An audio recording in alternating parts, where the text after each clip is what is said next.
চিনতে পারছেন এই আওয়াজটা? এটাই হলো পারফেক্ট ঝুরি ভাজার আসল পরিচয়। আর এই লাল লাল ভাজা বাদামগুলো দেখছেন, যেন এই ঝুরি ভাজার আসল হিরো। একবার খেলে বাইরে চেনাচুর ভুলে যাবেন, গ্যারেন্টি। চলুন দেখে নিই এই কুরকুরে স্বাদের গোপন রহস্য। এইখানে 2 কাপ মতো বেসন নিয়েছি, যেটা ওজনে 500 গ্রাম। তার উপর দেব স্বাদ মতো লবণ, 1 চা চামচ লঙ্কার গুঁড়ো দিয়ে প্রথমেই হ্যান্ড বিটার দিয়ে ভালো করে মিশিয়ে নেব। আর মনে রাখবেন এই উপকরণগুলোর পরিমাণ একদম ঠিক হওয়া চাই। মেশানোর পর অল্প অল্প জল দিয়ে একটা ঘন ব্যাটার তৈরি করে ফেলবো। বাহ, আজকে তো আমার মজার দিন। কেন রে? উফ, কড়কড়ে ঝুরি ভাজা, সাথে ভাজা বাদাম, দেখলেই জিভে জল চলে আসে। আচ্ছা, তুই দেখবি এইবারে আমি লুকিয়ে রাখবো। তুমি যেখানেই লুকিয়ে রাখো আমি বের করে নিয়ে আসবো। নমস্কার বন্ধুরা, আমি মন্টো, আপনারা দেখছেন মন্টোর রান্নাঘর। দেখেই বুঝতে পারছো এর ঘনত্বটা আমি পুরো এইভাবেই রেখেছি। দেখো এর ব্যাটারটা পুরো আঠালো ভাব। আর এর থেকে যদি আরও পাতলা করো, হালকা কড়কড়ে তো হবে, কিন্তু ঝুরি ভাজাগুলো তেল প্রচুর টানবে, খেতেও ভালো লাগবে না। আর জানেন তো শরীরের পক্ষে কতটা ক্ষতিকারক। এবার ঝুরি ভাজাগুলো ভাজার জন্য আমি এই রকম একটা হাত মেশিন নিয়েছি। নিচে দেখতেই পাচ্ছ কতগুলো ছোট ছোট ছিদ্র রয়েছে। এরপর অল্প অল্প ব্যাটার নিয়ে আলতো হাতে এইভাবে মেশিনের মধ্যে দিয়ে মেশিনের ওপরের ঢাকনাটি হালকা করে লাগিয়ে রাখবো, যতক্ষণ না পর্যন্ত তেল গরম হচ্ছে। ভালোভাবে তেল গরম হয়ে গেছে।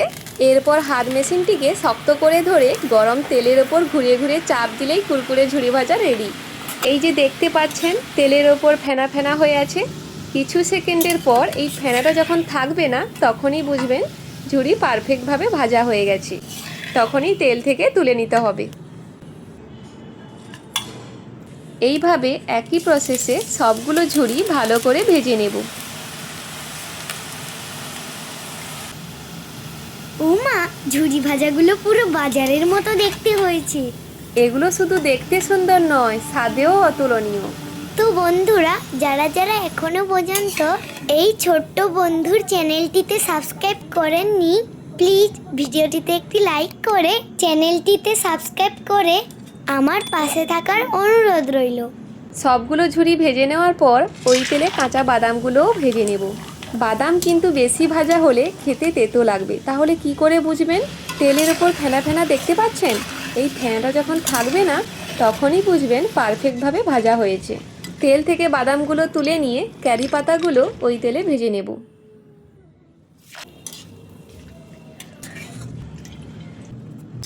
1 কাপ গরম চা আর এই ঘরোয়া ঝুরি ভাজা থাকলে বিকেলের আড্ডাটা কিন্তু জাস্ট জমে যাবে।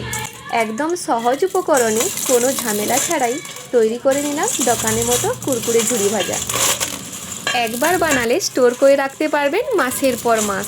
যদিও আমার ধারণা তার আগেই সব শেষ হয়ে যাবে। হ্যাঁ, তো শেষ করার জন্যই তো তোমার বড় ইঁদুর আছেই। জানি তো, এই সময় আমার বড় ইঁদুরটা বড় দুষ্টুমি করবে। শুনতে পাচ্ছেন ঝুরি ভাজাগুলোর কত আওয়াজ? আপনারাও কি চান আপনার রান্নাঘর থেকে এমন শব্দ আসুক? তাহলে আজই ট্রাই করুন এই ঝুরি ভাজা রেসিপি। আর এই রেসিপিটা যদি আপনাদের ভালো লেগে থাকে তাহলে কমেন্টে অবশ্যই জানাবেন। আমি আসছি আবার অন্য কোনো ইউনিক ভিডিও নিয়ে। ভালো থাকুন, সুস্থ থাকুন।